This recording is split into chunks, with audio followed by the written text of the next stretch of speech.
This VidCast is going to be the first of a couple looking at religion.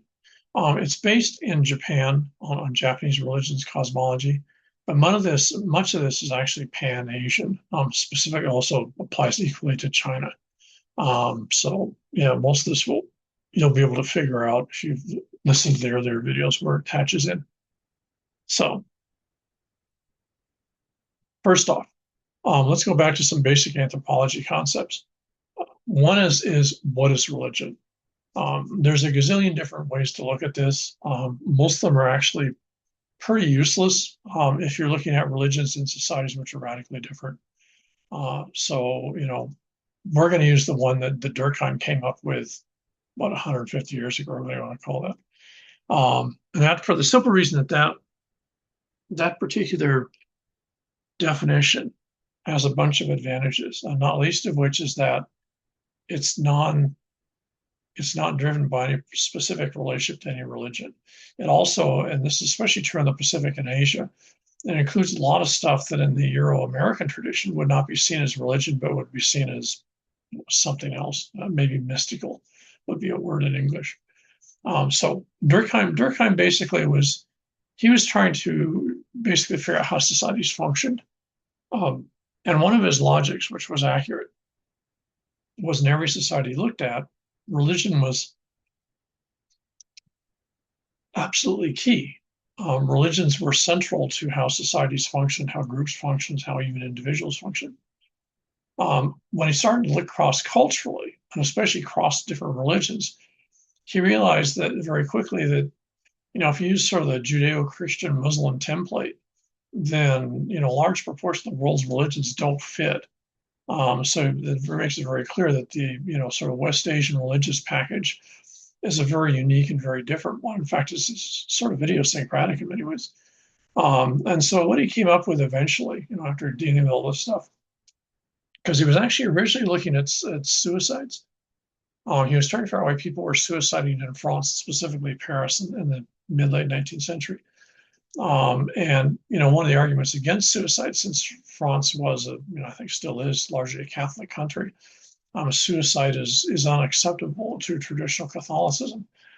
So as the suicide rate was increasing, it's sort of like, well, one of the things came, well, maybe these people aren't Catholic. Well, they were. So there were a bunch of questions. More and more religion became central. You had to figure out what you were going to call religion before you could start looking at, either why suicides did happen or why people didn't suicide who were thinking about it. And so he went back and started looking at religion. He came up with basically, what I think is a really good, tidy explanation. Religion. Religion is basically a set of constructs that we use to deal with aspects of the world around us that we can't explain through direct observation. If you go outside in the rain, you get wet. That's because you went outside in the rain, and as you've grown up, that going outside when there's raindrops falling will get you wet. That's direct observation. Durkheim pointed out that there is no society where direct observation is subject to religion. It doesn't need to be. Your explanation's right in front of you. Hot things can burn your hand. Okay, that's direct observation. He said, however, there's other things that don't make that observation won't help you. Death is one of those things that observation won't help you. Watching someone die won't make you more cognizant of what death actually is. Watching birth won't make you more cognizant of the process of becoming an individual. And so he said there's a whole mess of stuff around us, in the world around us, that is not subject to observation for explanation. And his basic premise was people want to have stability. People want to be in predictability. And so they want things to be, they want an explanation for something. If something happens, they want to know why. Now, they don't, the whys can be very vague. The whys can just be because Allah wills, inshallah.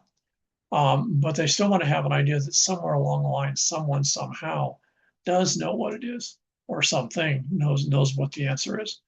And so the need to come up with answers to things that are not subject to observation is the function of religion. And so what he did is in the French, this would be what he called sacré. And sacré is sort of, it translates sort of to English. to sacred, but it's not. It's a much more complicated term in French. And he said that the stuff that's subject to observation, that you can directly figure out just by observing the world around you, that would be the profane, which also doesn't translate to the word English in English, which would be profane.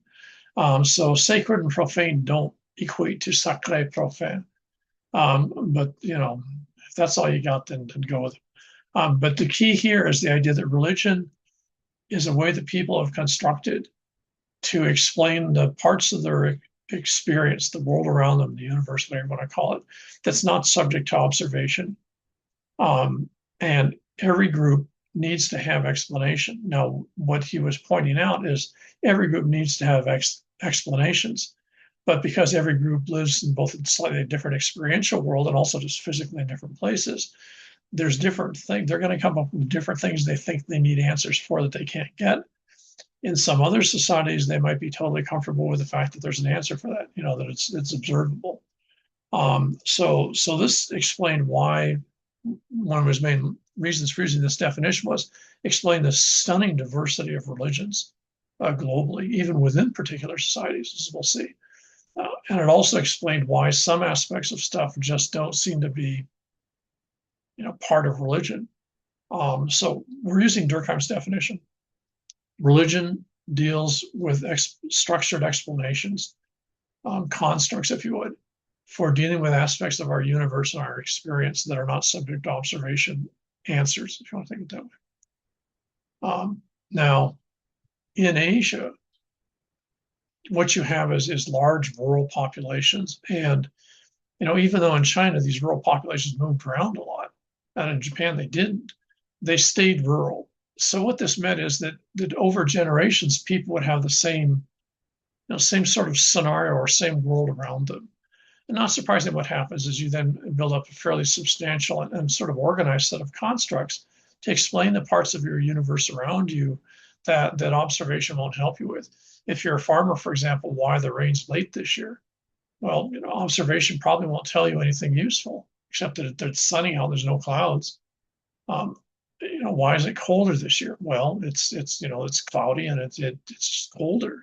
There's that would not fit the concept of profane. That would fit the concept of sacré. So what you get is, as people were dealing with the world around them, and especially as the world got more complicated, as they became farmers and such like that, so their relationship with the physical world around them became more complicated. If you're a farmer, you're growing a lot more food, but also your food sources are a lot more fragile than someone who's a hunter-gatherer. Because you're dependent on rains and stuff occur at the right time, that the soils be in the right place, that pests don't eat the crops. So you get more food, but there's more risk. And not surprisingly, what happens is as people become more settled, is that the amount of constructs in their universe that become sacred or sacré increase, because our world's a more complicated place in many ways. In Asia, this sort of ground-based, locally based religion in Japan is called Shinto. In China, this would be Taoism. But they do the same thing. To people that live on the land, they explain aspects of their world that observation won't give them answers to.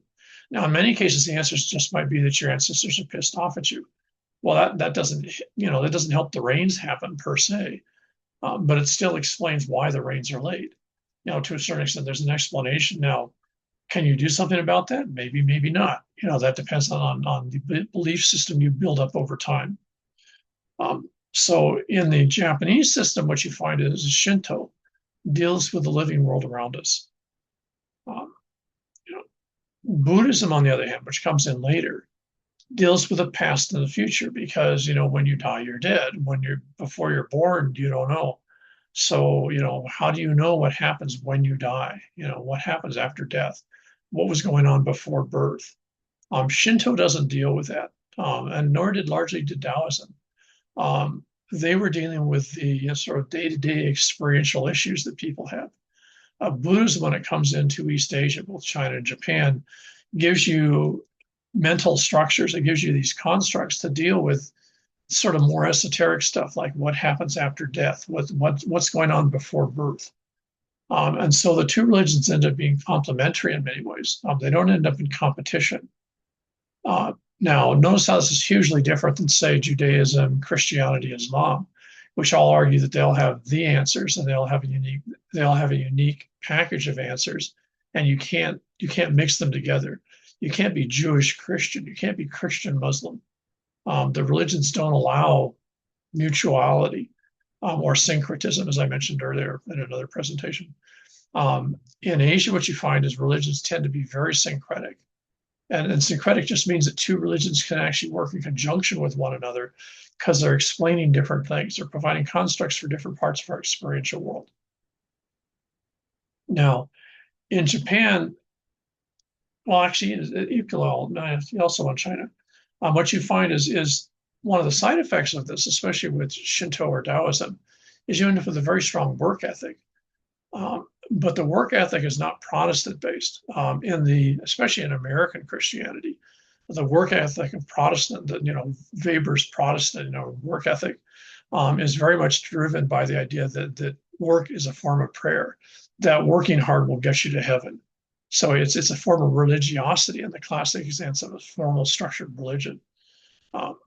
Calvinism that we had here in Hawaii, it's such a huge force, university, you know, um, congregationalism is usually what's called here, is a classic example of that. They're like the ultimate, sort of extremist versions of the Protestant work ethic. So what you have in Asia is you have a strong work ethic, but it's not religious.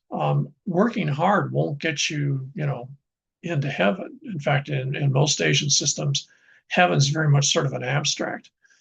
So there's no direct relationship.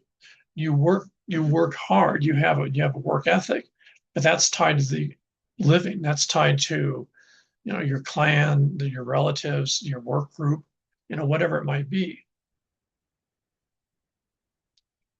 So the behaviors are expected by the living. They're not part of the criteria for salvation. The other aspect that's true of Asian religions, it's also true of Native American religions. Hawaiian religion was actually in its later period, from the 1500s on, was actually pretty bureaucratic. But prior to that, it was very similar to a sort of a clan-based or family-based religious system, although it was very place-based. Now, if you have a place-based religion, so if your religion is grounded in locations, then one of the things you're not going to have is a bureaucracy. It's very hard to visualize how something like Catholicism, which is not place-based, if you go to our campus, you'll find that the chapel is on a beautiful location on the side of the ridge that the campus is on, but it's not there because that's a sanctified location in Christianity or Catholicism. They just put it there for whatever set of reasons. So Christian, Muslim, even Jewish religious sites are there. They're plopped down there because the bureaucracy that sort of generates them decides to put them there. Religions which are place-based, Shinto, Taoism, Native American religions, traditional Hawaiian religion, are place-based, and therefore there is no bureaucracy. If I'm the head of a Shinto shrine in Takayama's, we'll see, there's no equivalent to the Pope or some sort of Shinto bureaucracy that's going to tell me where I can put that shrine. That shrine gets put there because the places around there and that particular location say this is where the shrine should be. So there's no structure of bureaucracy. In fact, in both Taoism and Shinto, there's not even a set of books. There are philosophical texts for Taoism, but they're absolutely nothing to do with what you might call popular Taoism, that the population tends to do all the time in China. And the same way in Shinto, there's no Shinto text. There's writings about Shinto, but there's no equivalent to the Bible, the Quran, or the Torah, or something like that. There's no, set of scripts. Buddhism is a little bit complicated because on one hand, there are Buddhist texts, but different Buddhists tend to use different texts. There's not like one text that everyone agrees upon that has to be used all the time. There's no equivalent to the Bible, for example. So what you have in Asia is religions which are not bureaucratically structured. They tend to be place specific. So even Buddhist temples will be based at one location. Now they might set up daughter temples in other towns or other areas that are beholden to that sort of mother or founding temple. But now we're back to the Japanese work group. This becomes your basically a clan relationship, except in this case it's Buddhist temples. So there's no structure to the religions. There's no right way and wrong way. You're not going to find religious wars, like say, the religious wars in Northern Europe between the Protestants and the Catholics, and even subgroups of Protestants. Yeah, it's a totally different system. Now, as I mentioned, well, as I sort of mentioned before, at least in sort of in passing, one of the things that's true in all Asian societies, again, this is true actually in most societies globally, but certainly true in Asia. It's certainly true in the Pacific. Certainly true, for example, in Native Americans in North America. Is there's a different view of the universe and reality. There's no idea that reality is some sort of a physical, measurable construct that's separated from other stuff, which is the basis of American religious logic, in the sense that there's religion and there's physics and chemistry, for example, and physics and chemistry is seen as based on measurable, observable patterns, and it's somehow segregated or different from religion, which is seen as more ephemeral, I guess, for lack of a better term. In Asia, as in most societies, that's not the case. It's seen as a continuum, so it's like a rainbow. At one end, you would have things that are, obviously measurable and part of our physical world around us. But then as that sort of shifts, then you move into stuff that's much less part of the physical, much less part of the observable, till you end up in stuff that basically isn't at all observable and isn't at all physical. And this permeation of the of what I guess you'd call non-reality in sort of the Euro-American sense, is a key part of most global belief systems. And this is why they always point out that you can never prove a religion to be true or be false. You can test something, but you can't test a religion for its validity or its invalidity. Because it's based on belief. It's based on constructs of things that are not testable, but just by definition. And so, the idea that you can factually have one religion be more legitimate than another religion is just inane. It makes no sense. What you also find then, especially in Asian religions, and this is true of all Asian religions, even Buddhism, is that because you don't have this universality, because you don't have a basic religious text which everyone has to follow, because you don't have a bureaucratic structure, which basically says, okay, here's the beliefs we have, here's what we do, and if you don't believe it, we're going to excommunicate you. So you don't have any of that sort of structure to it. What then happens is a large proportion of religious practices, in other words, the things people do that they see as being religious, or that dealing with religious type of stuff, is going to be intuitive. It's not going to be universals. You're not going to have what they call the Lord's Prayer or something like that in Christianity. You're not going to have a prayer that you're supposed to do all the time. You're going to have some. There's the Lotus Sutra, for example, in various forms of Buddhism.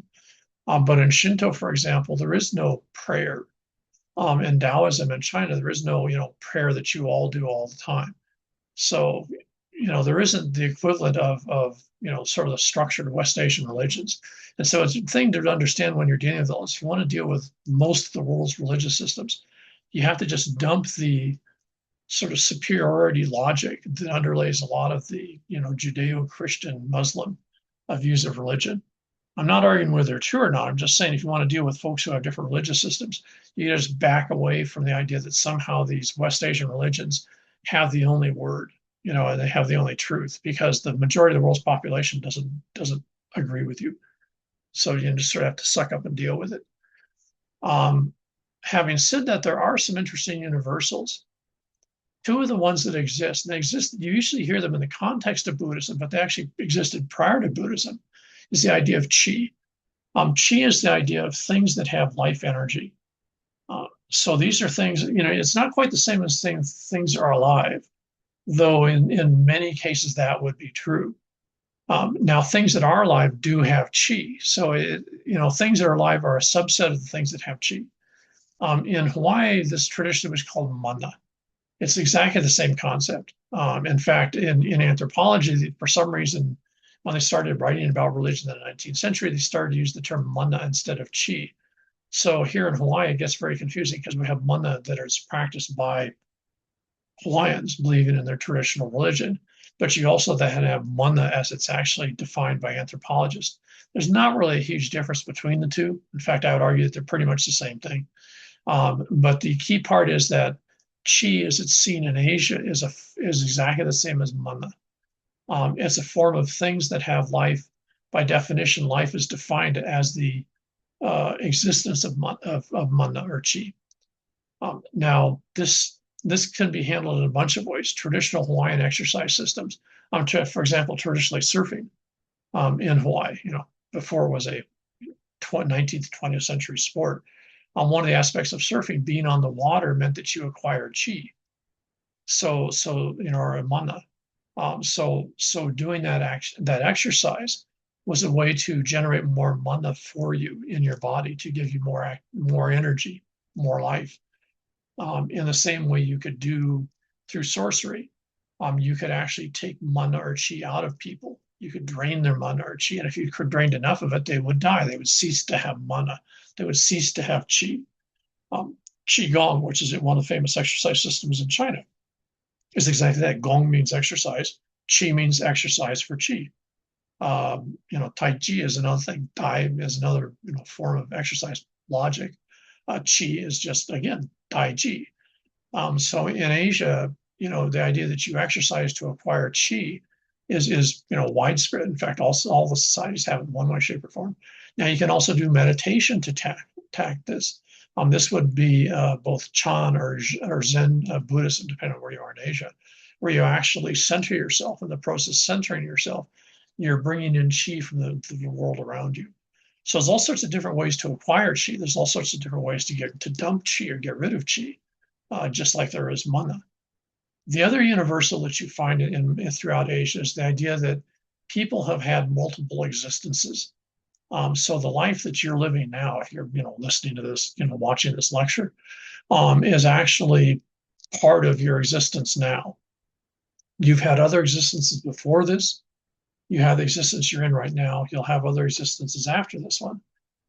The behaviors and the things that you do, both the things that you actually do, but also the things that you conceptualize that you want to do or not do, basically form themselves into the idea of karma.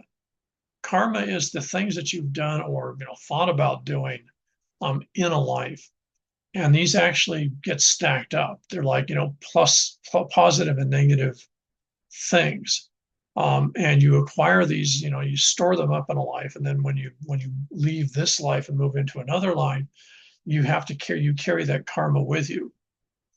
And so the idea in Asia, and this again, this originally started in South Asia, I think, but it's Pan-Asian, and this is where it's different than the Hawaiian one.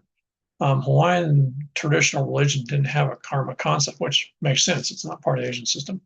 But karma is a huge part of the Asian logic. So this is actually one of the main ways that you control people's behavior. You control the behavior of the living, not by laws and not by prisons, but you control them by the belief in karma. If I act like a jerk and I do bad things to people, I'm acquiring bad karma. That might be never seen. In this life, I might die successful and relatively happy. But in the next life, I'm going to have to deal with the fact that I did all this crap in this life. So you build up storages or store piles of good and bad karma through multiple experiences, multiple existences. So that's the two sort of base concepts that are really important to understand when you're looking at all this. So let's look specifically at aspects of Shinto. Shinto is animistic in the sense that it's place-based, so it's unique in each location because that place is different. It has a different relationship to the world around them. The things that are in that place are seen differently. In that, what you're going to find is people will walk around and they'll say, well, this thing has chi. This particular tree or this particular rock or this stream. For example, in Asia, water, as it did in Hawaii, water always had chi or mana. So what you're going to find is the world around you has a whole mess of complicated things which have energy in them, life energy in them. Some of them are alive, animals and plants. Other things don't seem to be alive, but might be. Particular rocks. This was very true in Hawaii, where a lot of, particularly oftentimes peculiar, but sometimes pretty normal looking rocks would be seen as actually having life. They were actually alive. There were a famous series of rocks, I'm not sure if they're still around, and over in Kalapana, the Big Island, that actually give birth. So if you go there, there's these two large stones, and over time, what happens is other smaller stones show up around them, and those smaller stones weren't there before. So those stones, even though they're rocks, they're alive. They're not, now other rocks are just rocks, so, you can have stuff have different qualities, if you want to think of it like that, depending on, what it is or maybe where it is, whatever's. But it's, the key thing here is it's place belief. Again, just to reiterate, there's no text system that basically scores things on whether they're more chi, less chi, more mana, less mana. That one location has more of this than that. What you're going to generally find is folks in a particular location have a hierarchy of places that have power in the area around them they're familiar with, but that doesn't translate to outside. You can't test these and compare them, say in different parts of Japan. Now, what in the Japanese system, what happens is very early on, in fact, the whole Japanese imperial logic is tied to the idea of Shinto. Because the ancestors, the Yamato, the particular clan that ends up controlling Japan and is the even still current imperial family, is actually based in the idea of Shinto, because their ancestor Amaterasu is the sun goddess. That's a Shinto. She's a Shinto goddess or Shinto spirit being, whatever you want to call it. And so the various clans were all directly grounded in Shinto. Now, among other things, what this meant is each clan had a spot that was sort of the central part of its authority, where its ancestor, if you would, hung out. In Amaterasu's, that's on one hand, it's Fuji or Fujiyama, Mount Fuji, but more accurately, where it's actually sort of centered is the Ise Shrine on the peninsula, whose name escapes me right now. And so that's actually where that clan is based. Other Japanese clans have their basis in other locations in Japan. This is exactly the same as the Chinese do with Taoism. Chinese clans have their home in different parts of China. The Zhang clan, for example, is one of the Shanxi clans. And the actual original sort of founding location of the Zhang clan is a location about 100 miles north of Xi'an, which used to be Chang'an. I've never been there, but that's actually considered to be where that clan started. So that would be there for the folks of that name, for the folks of that clan, that would be their version of the Japanese Ise Shrine. So there's a large temple there. The large temple's been there basically forever. And so that's their grounded center. Now they're scattered all over China now, but that's still seen as the original birthplace, you would, of that clan. So let's take a look at some of these to sort of hopefully get you sort of organized with this.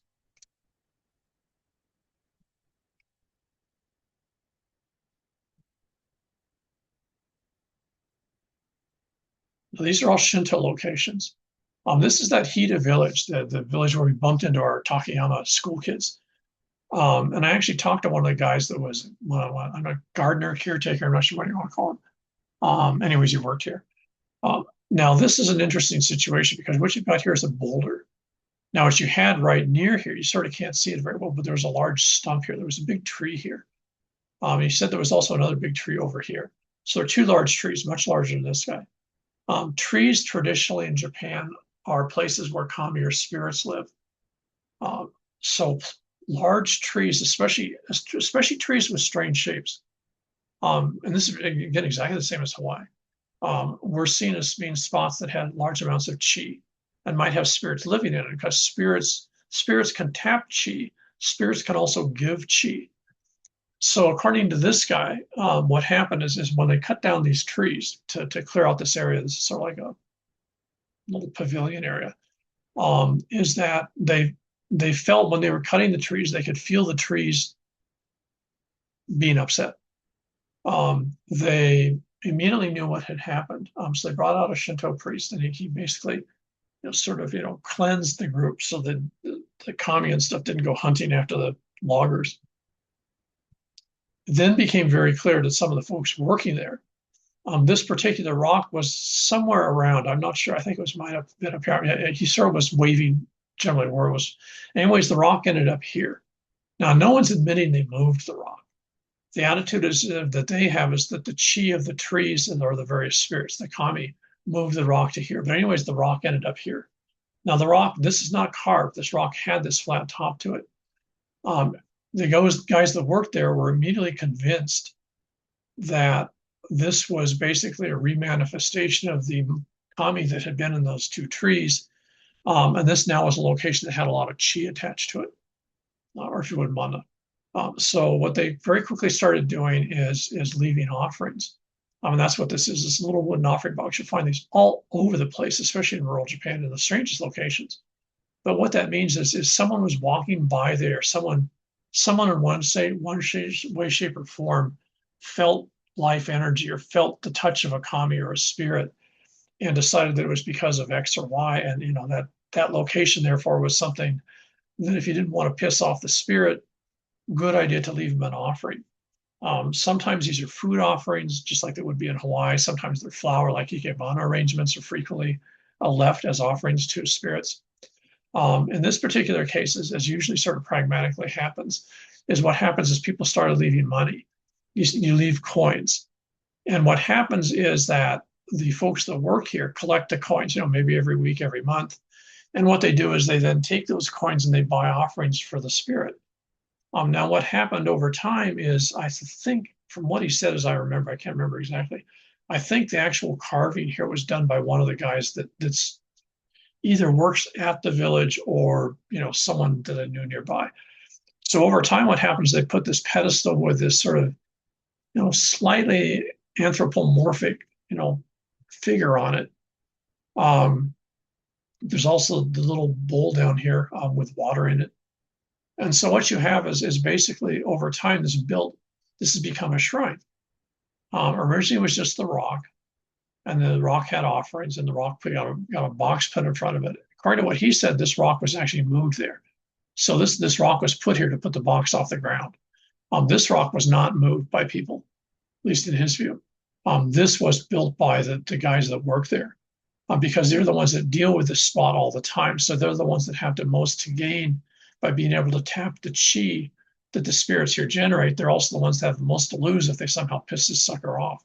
So, for example, the silk that this is wrapped in is silk that was paid for through money that was given on the offerings. If you notice, there is a little ikebana arrangement here. They'll leave offerings particular times of year to leave food or other types of things that the spirit would like, especially sake.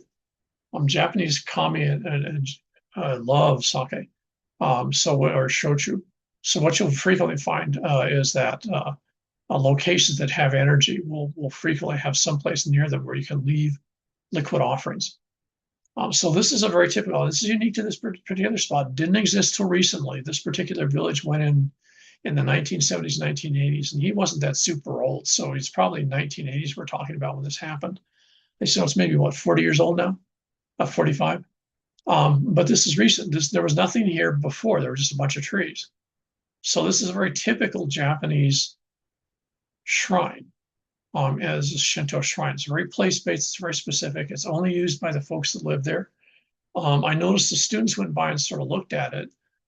We left offerings there, but the students didn't. I think they left them at some others, but it just didn't register with them. Or they didn't see the relevance of it. Now, this is an even better example. This is actually Takayama town in the city center. In fact, this town was sort of built around this tree. There's a religious complex, a Buddhist on one side, a Shinto part on the other. But this is actually the main part of the Shinto shrine. There's this huge tree, and this tree is amazing. It's split down the middle, and the actual, the plaque in front of it says the tree was hit twice by lightning. Once back in, long time ago, and another time was actually hit in the 1600s.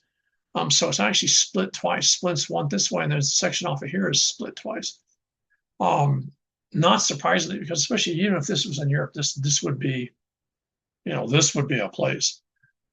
So what you see here is, again, you have one of these sort of, anthropomorphic figures, but the tree here is the actual where the chi comes from. And to be honest, if you're around that tree and you spend a lot of time in Hawaii, this tree generates a lot of mana. And this tree is cranking up a few volts. So there's considered to be, I think, 3 kami that live in the tree, and the main kami is sort of manifested as the one here. If you notice, this actually got a barrier around it. And there's 2 spots to leave offerings for the tree. Plus, there's also the Shinto temple that's directly tied to the tree and was built for the tree. So in this case, if you think of the earlier one, that's a recent example. This is an old example. Takayama town actually radiates out from this location. So this tree, this tree's got to be at least I would say 400 years old. And this tree was, when Takayama grew out of being a little village, this tree was seen as a central part of the existence that made the town happen.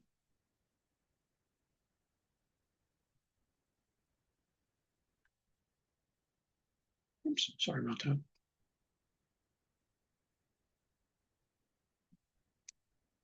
Oh, actually, let's do this. Okay, we saw these guys before, our infamous deer. This is the famous deer at Todaiji in Nara, the Imperial Park, where a gazillion tourists get harassed by the deer and take pictures with the deer, and the deer occasionally bite them. The deer zone on handbags. The deer's checking it out to decide this couple's not useful. At least in my experience, the 2 times I've been there, the tourist in Miyajima, or I should say the deer in Miyajima that live on the island, they'll harass anyone. The deer at Nara, at the Imperial Park, they only go after Japanese girls. So this girl is vulnerable. She's at risk. These folks over here aren't at risk. Now, my wife's Chinese, but the deer have decided she's Japanese, so she was sort of at risk. But they don't go after older, they don't go after middle-aged or older women. They want 14 to 20-year-olds, because in most cases, these deer get fed anyways. So what their huge game is, they just love to chase girls down the pathway. So you'll see them come up to a girl, stick their nose in her purse because they want her to scream. And then the girl will scream and run away, and then the deer will sort of chase them. And that's their version of playing a Minecraft or something like that. They just spend hours doing that and they have a good old time at it. And everyone else finds it entertaining because they're not being chased. So the deer are an interesting part of this. But of course, as I mentioned in the Miyajima case, on one hand, these are actual deer, and people are very aware. You can observe them, you can touch them. You're not supposed to, but I suppose you could pet one if you're dumb enough to try. And then they can bite you. So they're obviously real animals. On the other hand, what you'll frequently find is that the deer will get possessed. So all of a sudden, a deer will sort of stop acting like a deer and start doing sort of like weird stuff. Maybe that's what this one's doing. I don't know. I wasn't paying that much attention. So all of a sudden, when the deer quits acting like a regular deer, it now has a kami or spirit in it. So all deer in Japan have chi. One, they're living organisms. 2, they're a particular type of living organism that spirits like to hang out in. Secondly, is when a spirit's in this sucker, then all of a sudden he's got a hell of a lot more chi. So you can occasionally, once I saw this actually the second time we were there, there was an old guy who was trying to coax a deer to eat something. And I was pretty sure that he was convinced that the deer at that place was actually a kami. There was a kami in the deer, and he was trying to get the deer to accept a gift, accept an offering, and say we'd leave an offering at a shrine, with the idea that, if you PR the kami/deer, then the kami/deer will maybe reward you with what it is you're asking that you want from it. So again, they're part of this landscape, but they're a unique part of the landscape. The squirrels and other stuff you see here are just animals. They're not seen as, they have chi because they're alive, but they're not seen as vessels of kami. In the same way, these trees are alive, but they're not seen as vessels of kami, unlike that tree in Takayama.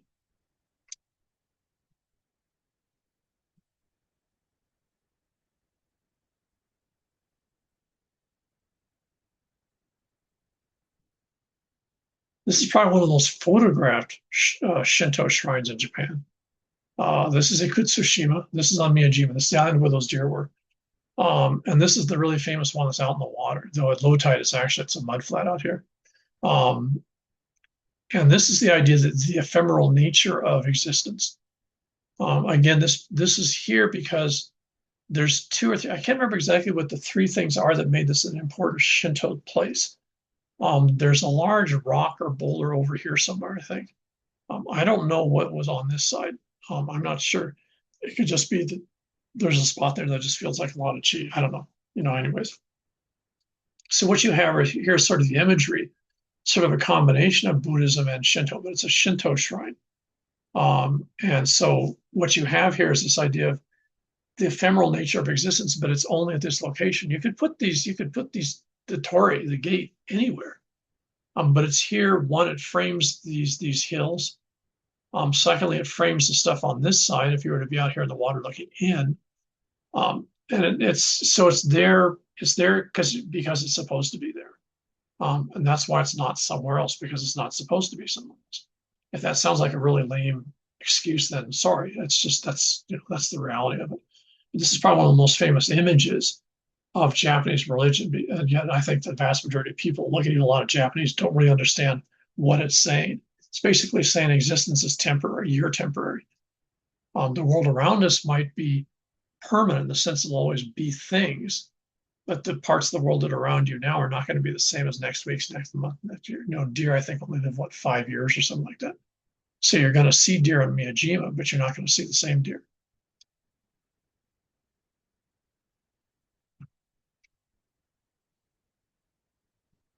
This, in many ways, is probably the most fascinating of the Shinto shrines. There's actually a couple of really good works. I can't remember the one I've got right around now. Looking at the Inari shrines. This is Fushimi Inari.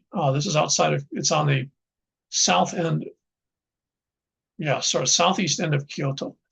And this is the center of the Inari Fushimi network. Inari is a goddess. She's the equivalent of Amaterasu, same type of thing. I don't think that any of the clans actually claimed her as their, sort of clan ancestor. I could be wrong. I don't remember reading anything like that. But she's mainly seen with farmers. She's the goddess of rice, for example, to a certain extent of rainfall, of harvest. That's all part of what she does. She's also largely manifested in foxes. So foxes are seen as the messengers in the same way that deer are messengers for certain gods and goddesses in areas like, again, in Nara. Foxes are seen as messengers / vessels for Inari. And so what you find is Inari and her kami, in other words, the spirits that are part of her sort of package, I suppose maybe you could call them their clan, will inhabit foxes. Now, the interesting thing that you find is that in I'm going to say modern Japan, but I think it goes back at least 300 or 400 years. Japanese, and this is true in all of Asia, Japanese and Chinese have a tremendous fascination with cats. And one of the aspects of that is cats in many ways are seen as like a more semi-domesticated version of a fox, I guess, for lack of a better term. So cats have a lot of chi. Cats have more chi than they should for their size. And cats also frequently get taken over by kami. So what you'll find is there's tons of stories about supernatural cats throughout Asia.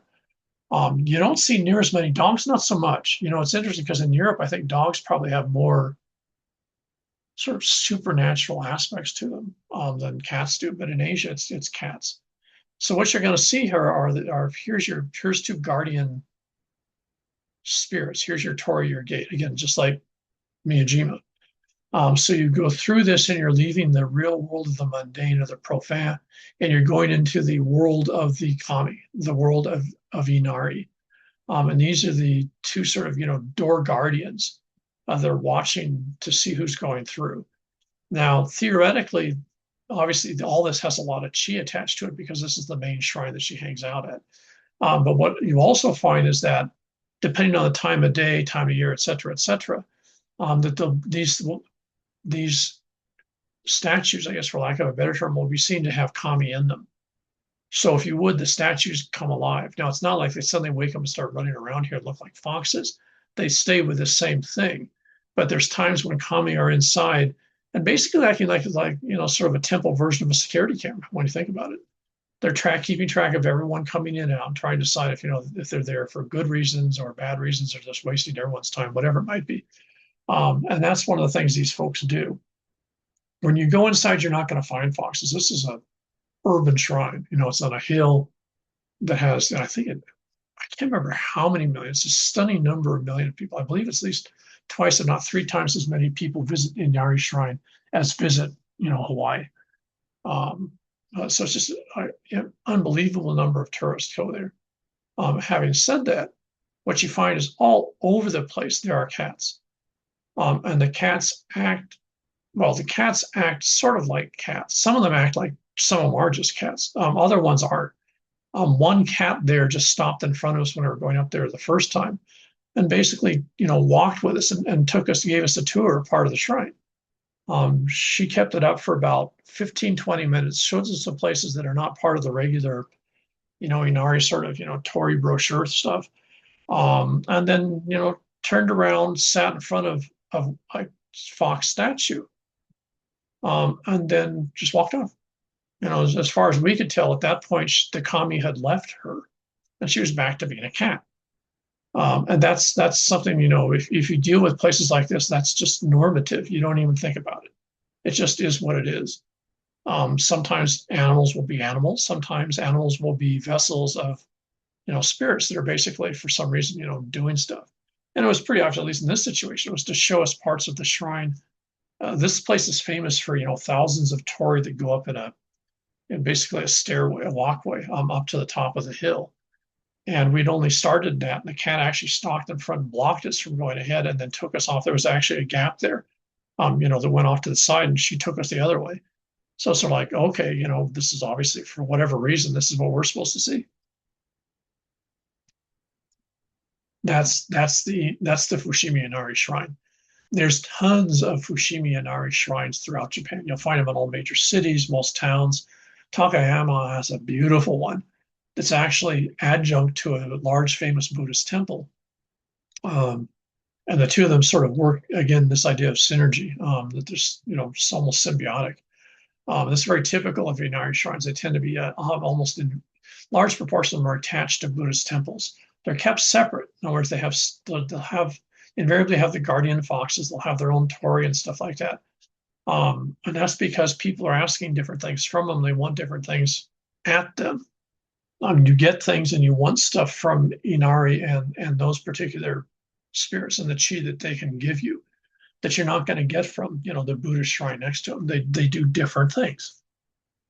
So this is the most famous of these. And again, there's a huge number. I believe it's over 150 different Fushimi Inari shrines in Japan.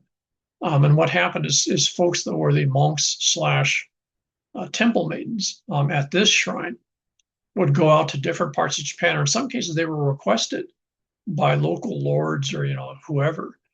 Could you bring a koben, basically shrine, to us so that we can deal with this versus having to go all the way down to Kyoto to deal with Inari directly. So on one hand, it's very structured. Having said that, all the Inari shrines, they all have the same schedule in terms of when they do ceremonies. But what's happened as with all this stuff is over time, as they've all become unique parts of their own environment. Yeah, so I mean, this is probably the most famous. It's got to be one of the most photographed images in Japan of the Inari Shrine, especially the torii gates. But on the other hand, it's part of a very complex system of Shinto, which again is very place-based. This original location is here because that hillside is seen as being Inari's hill. And there apparently, till about 500 or 600 years ago, there were a lot of foxes around there. No one was ever stupid enough to do anything to the fox. Because if you imagine whacking a deer in Nara would be bad, you can imagine what would happen if you were dumb enough to whack a fox at the shrine. Basically you'd be screwed. God knows how much bad karma you would accumulate, but I assume it lasts enough for at least 10 lifetimes. So people didn't even think of doing something stupid like that. And that's also now spilled over. Now it's cats, So